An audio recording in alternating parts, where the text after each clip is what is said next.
안녕하세요. 코인대학TV 이교수입니다. 이전 영상에선 바쁘신 분들을 위해서 교육 영상을 한 영상으로 압축해서 5개의 교육을 해드렸었죠. 매일매일 교육해드리면 좋지만 머리가 아프실까봐 잠시 쉬어간다는 의미로 중요한 얘기를 해드리고자 합니다.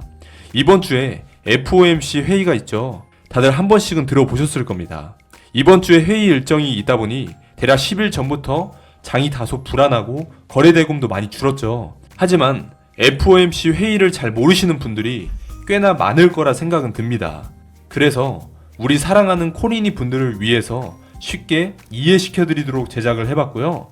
오늘 준비한 영상은 FOMC 회의에 대해서 알려드리고 구성원들의 최근 발언을 정리해서 알려드리는 시간이 되겠습니다. 핵심 내용들은 지금부터 말씀드릴 테니 영상 끝까지 봐주시면 감사하겠습니다.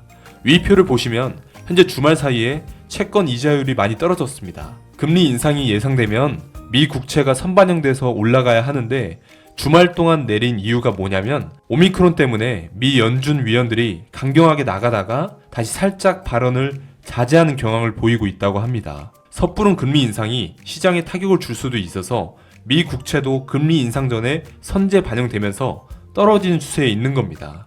조심히 예측을 해보자면 이번 FOMC 회의에서 금리 인상 가능성은 조금 작을 것으로 보이고요. 이전 교육에서 환율이 금융시장에서 가장 많이 반영된다고 말씀드렸던 것처럼 채권이 금리 결정과 관련한 부분에 있어서 가장 먼저 반영이 되거든요.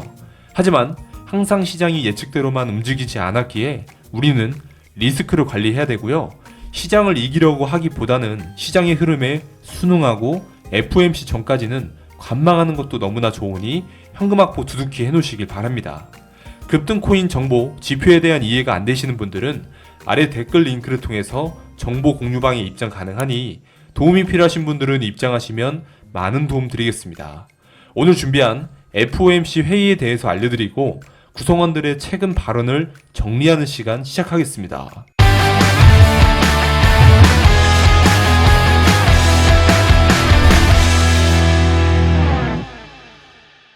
자, 시작해볼까요? FOMC 회의란 무엇일까요? 한국의 금융통화위원회처럼 금리를 결정하는 회의죠.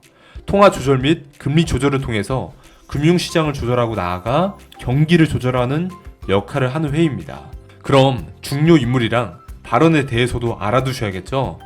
1티어, 2티어 나눠서 알려드릴게요. 1티어는 입김이 센 위원들이라고 보시면 되고요. 1티어로 구성된 위원들은 제롬 파월, 리처드 클라리다, 브레이너드, 존 윌리엄스, 찰스 에반스, 제임스 블라드 이렇게 구성되어 있고요. 2티어는 랜들 컬스, 미셀 보우먼, 크리스토퍼 윌러, 라팔 보스틱, 패트릭 하커 이렇게 있습니다.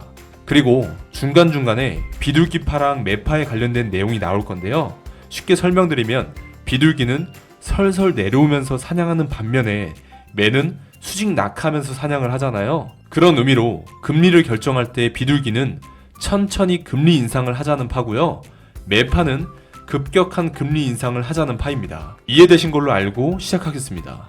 제롬 파월은 12월 1일자로 인플레이션이 일시적이라는 점은 폐기해야 되고 인플레이션이 내년 하반기에 완화될 수 있으나 연준의 목표에 도달한 점을 감안해서 12월 FOMC 회의에서 테이퍼링 속도를 높이는 부분을 논의할 것이라고 했고요. 리처드 클라리다는 11월 30일자로 실제 인플레이션을 2%대로 낮춰야만 기대 인플레이션도 안정을 찾을 것이라고 하고 연준이 인플레이션 지표를 면밀히 관찰해야 된다고 했습니다. 연준 브레이너드 이사의 경우는 매파적인 성향으로 제롬 파월이 바뀌는 바람에 당장은 아니지만 내년 금리 결정에 중요한 변수가 될 전망으로 보이고 현재 연준 위원들의 흐름은 비둘기에서 매파적으로 변화되는 과정 중에 있는 상황에서 한 표 한 표가 중요할 것으로 보이기 때문입니다. 또한 한 표에 따라 시장 예상치를 크게 벗어나는 경우도 있기에 리스크 요인으로도 볼 수 있습니다. 존 윌리엄스는 11월 18일자로 인플레이션이 광범위한 상승을 보이고 있고 장기 인플레이션은 이전의 하락세를 뒤로하고 2013년에서 2014년 수준에 있다고 합니다. 고정소득을 가진 사람들은 인플레이션으로부터 피해를 받는다고 하네요. 찰스 에반스는 11월 18일자로 2022년에 미국 경제는 좋은 성장 모멘텀을 기대하며 노동시장은 더 많은 사람들이 복귀함에 따라 실업률은 3.5%를 기대한다. 공급망 문제는 내년에도 지속되겠지만 희망적이고 내년에는 금리 인상이 가능하다라고 했습니다. 제임스 블라드는 12월 3일자로 미국 경제는 강한 회복세를 보이고 있고 인플레이션 또한 놀라운 상승을 하고 있고 연준의 테이퍼링 속도가 가속화되어야 하며 내년에는 2번의 금리 인상이 예상된다라고 했습니다. 이렇게 1티어의 발언 일자와 발언들에 대해서 알아보았는데 어떤 흐름으로 진행될지 예상되시나요? 2티어도 보겠습니다. 랜들 컬스는 12월 2일자로 예상보다 높은 인플레이션이 진행 중이라는 점을 감안하여 테이퍼링을 더 빠르게 진행하는 것을 지지한다고 하고요. 미셸 보우먼은 11월 8일자로 신규 주택 공급은 자재, 노동력 및 개발된 부지의 부족으로 인해 지연되었고 이러한 주택 공급 문제는 단기간에 해결되지 않을 것이며 한동안 주택의 더 높은 인플레이션을 볼 가능성이 있다고 합니다. 크리스토퍼 윌로는 11월 19일자로 코로나가 고용을 방해한다면 테이퍼링 속도를 늦출 수 있으나 인플레이션 지표가 현재 수준에서 후퇴하지 않는다면 테이퍼링 속도를 높여야 하며 테이퍼링 속도를 내년 1월에 2배로 늘리면 4월에 완료가 된다고 합니다. 라파엘 보스틱은 12월 2일자로 강력한 고용과 GDP를 보이고 있고 불안한 인플레이션은 높은 인플레이션 환경을 더 오랜 기간 이어지게 할 것이며 테이퍼링 속도를 높여 1분기에 끝내야 하고 금리 경로는 천천히 꾸준하게 이어져야 할 것이라고 합니다. 마지막으로 패트릭 하커는 11월 8일자로 테이퍼링이 완료되기 전에 연방기금 금리가 오를 것이라고 기대하지 않고 우리는 인플레이션을 매우 면밀히 모니터링하고 있으며 상황에 따라 조치를 취할 준비가 되어 있다고 합니다. 이렇게 2티어의 발언 일자와 발언들에 대해서도 알아보았는데요. 충분히 이해되셨을까요? 현재 시장은 불안하지만 불안한 장도 잠시일 뿐 다시 안정기가 오며 불장이 될 겁니다.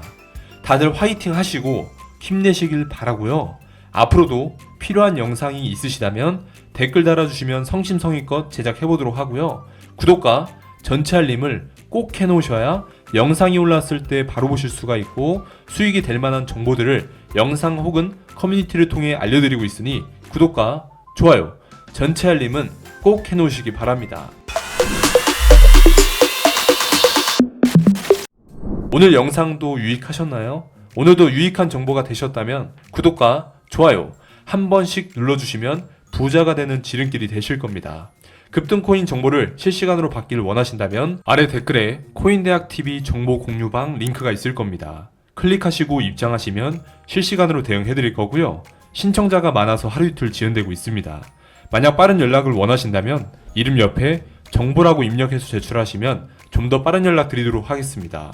영상 보시는 모든 분들 목표하시는 꿈에 도달하는 그날까지 최선을 다해서 좋은 정보 제공하겠습니다. 성공을 위하여 파이팅!